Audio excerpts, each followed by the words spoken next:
भगवान कहते हैं कि जिस प्रकार से श्रेष्ठ व्यक्ति कर्म करते हैं उनकी देखा देखी उन्हीं कर्मों को साधारण लोग भी किया करते हैं और जिन बातों को वो प्रमाण मानते हैं दूसरे लोग भी उसके अनुगामी हो जाते हैं। भगवान ने कर्म के सिद्धांत में बताया कि कर्म तो अलग अलग प्रकार के होते हैं, अच्छे कर्म होते हैं, बुरे कर्म होते हैं और दोनों मिश्रित कर्म होते हैं।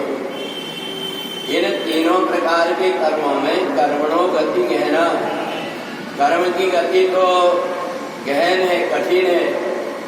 हर कोई व्यक्ति ये करना चाहिए कि नहीं करना चाहिए इसका निर्णय नहीं ले पाता।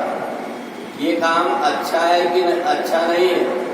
बहुत से ऐसे काम हैं उनका तो निर्णय ले लेता है, परंतु कुछ ऐसे काम हैं जहाँ उसकी बुद्धि काम नहीं करती कि मेरे को करना क्या चाहिए। तो उसके लिए भगवान ने कहा कि जो उनके पहले जो श्रेष्ठ व्यक्ति रहे हैं उन्होंने जो रास्ता चला है उस रास्ते को पकड़ लेना चाहिए।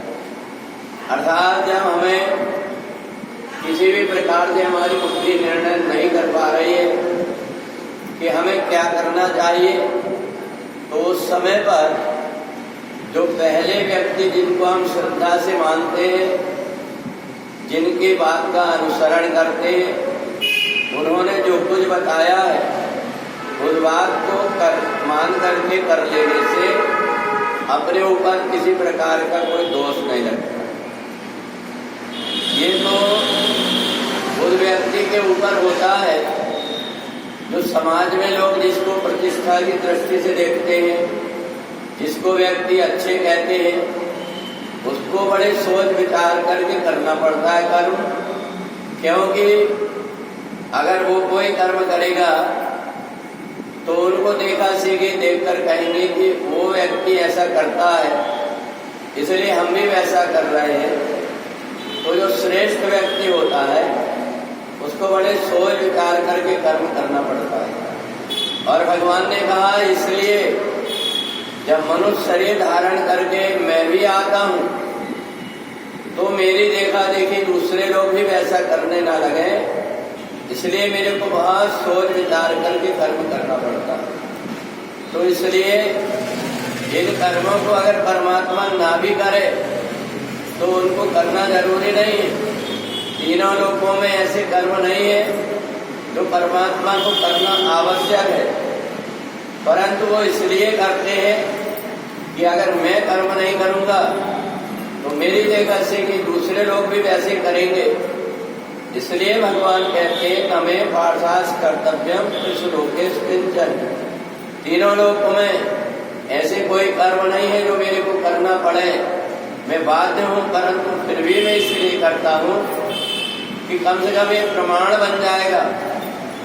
व्यक्ति ये देखेगा कि मैंने जो कुछ कर्म किया है उसी के अनुसार कर्म करने में भलाई है, ऐसा मान करके कर्म करने लगता है व्यक्ति।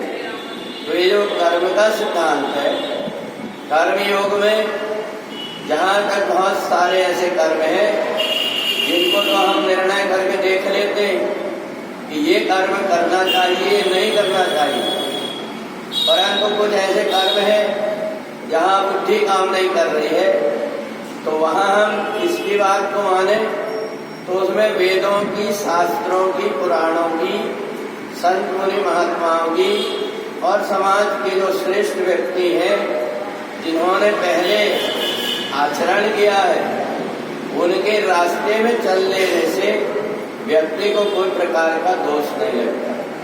तो इसलिए कर्म के सिद्धांत को इसलिए भी समझ करके करने की आवश्यकता है क्योंकि ये जो कर्म हमारे द्वारा किए जा रहे हैं यही कर्म हमको आगे जाकर के बंधन में डालेंगे और मुक्ति को प्रदान करेंगे। तो इसलिए कर्म करते समय पहले सोच लेना चाहिए, इसके बाद कर्म करना चाहिए।